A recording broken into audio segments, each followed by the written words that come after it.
Hi friends, it's Varada here. I hope you are having a great weekend. Today we are going to create this cute birdhouse card, and the special thing about it is that the birdhouse with the bird on its wings. It's very cute. What you see me do here is I have already die cut several different pieces, and the birdhouse is from Build a Spring Birdhouse die set, and I am using the tiny little mechanism for hanging the gnome from Holly Jolly Gnome. So these are the two products from Spellbinders that I'm using. I'm attaching the long string or a rod with the ring at the top, that thing that you see, brown thing, at the back of my birdhouse, and I have prepared a background with this stencil. This is my own stencil that I've designed with Maker Forte. The idea is I'm going to add the birdhouse on this background, but I'm not going to adhere it fully.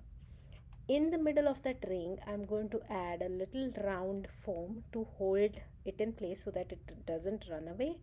And then the only the foam that is in the inside of that ring will be attached to the branch, and the actual foam will be covered by a flower. So that's the whole design that I've created over here.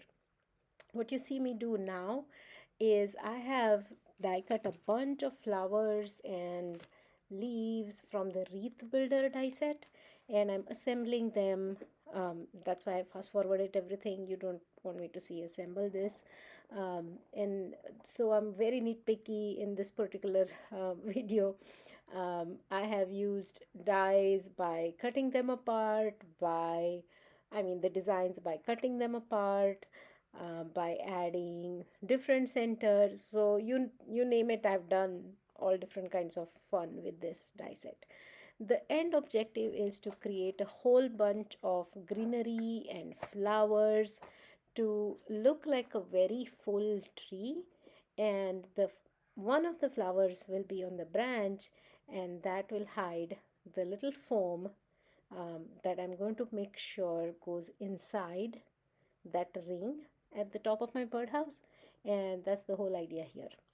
What you see at the back of this is also one of the birds that I have die cut and already assembled. This is from the Sweet Birdie stamp set, and I'm so in love with, sorry, die set, and I'm so in love with these little birds.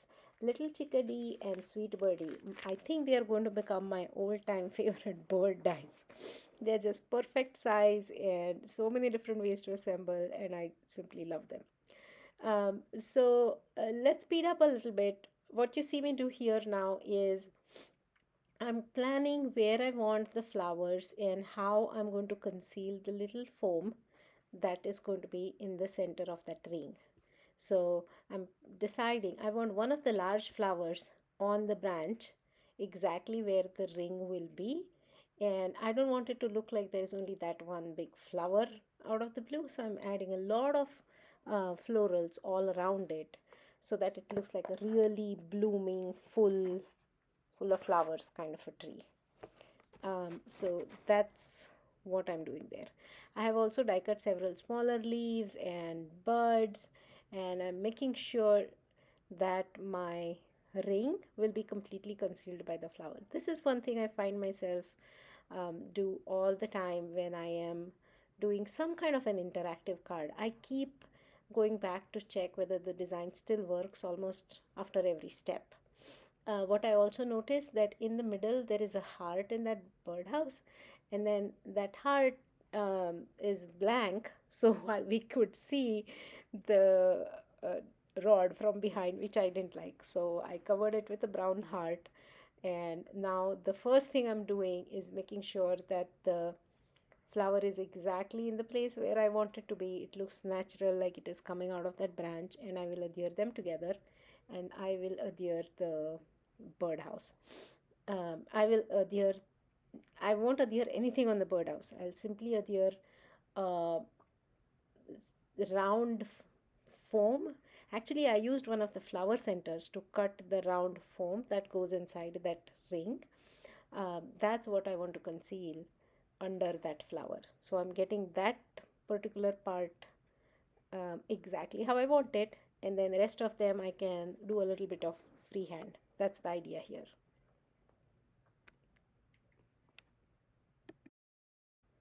Okay, I went ahead and did a whole bunch more of die cutting because I wanted more leaves and some more flowers and stuff like that. I'm finally ready to assemble my card. I have placed the birdhouse exactly where I want it. I have cut a foam flower center, which is going to be my mechanism to go inside. I could actually use the one that the ring itself cut out, but I wanted a foam insert, so that's what I've done.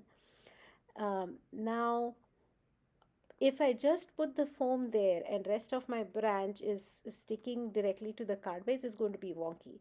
So I've also cut a foam branch and I'm trimming only the center part of it where the foam in the ring will make up for the difference in height.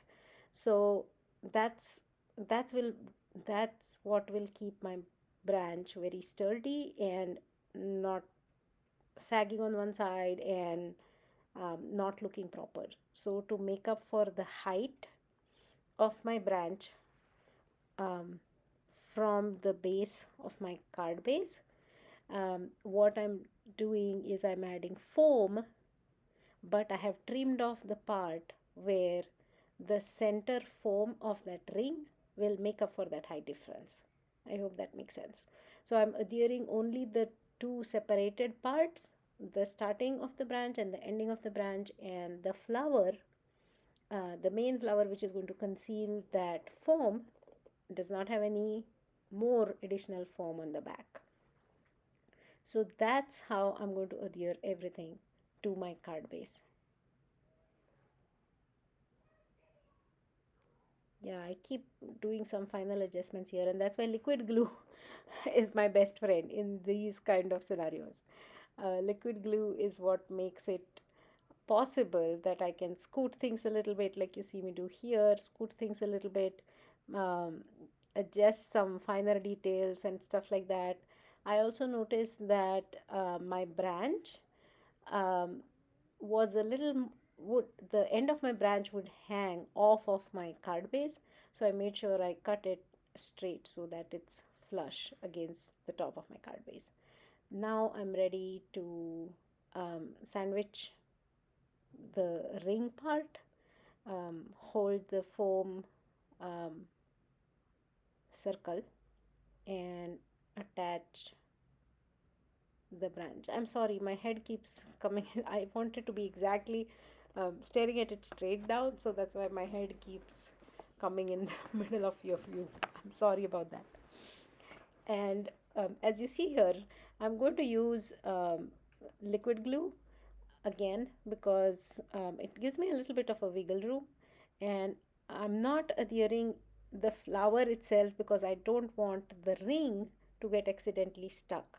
For the middle part, I have only added glue on that circle, the foam circle, which is holding that ring in place.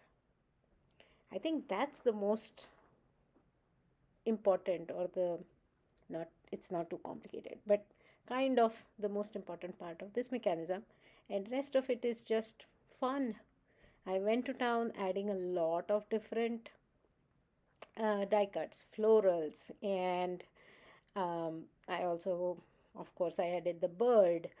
And for the sentiment on this, I decided to use one of my sentiments that I had foiled earlier. I have foiled a bunch of sentiments and kept them ready, which is very handy for projects like this. So I used one of the happy birthday sentiments. That's it. That was all there was to this very cute little card. I hope it gives you some idea on how to combine several different projects and create something fun for yourself or one of your loved ones. As you can see that I have added some black design against, or black cardstock behind the tiny little gaps that are in that birdhouse, like the hole next to the bird or the two holes right next to the heart at the top. Just before making this video, I realized I had not done anything about it. So I went and added some tiny little black cardstock pieces, and to conceal all that surgery behind my birdhouse, I actually die cut one of the birdhouses from a white cardstock and adhered it at the back, just so that when the birdhouse is swinging off of the card a little bit, it doesn't look too shabby. That's all. My OCD really. But that's all for today. I hope you enjoyed this video. Please don't forget to subscribe and share this with other people who would love to craft. I hope you have a great day. Happy crafting. Bye.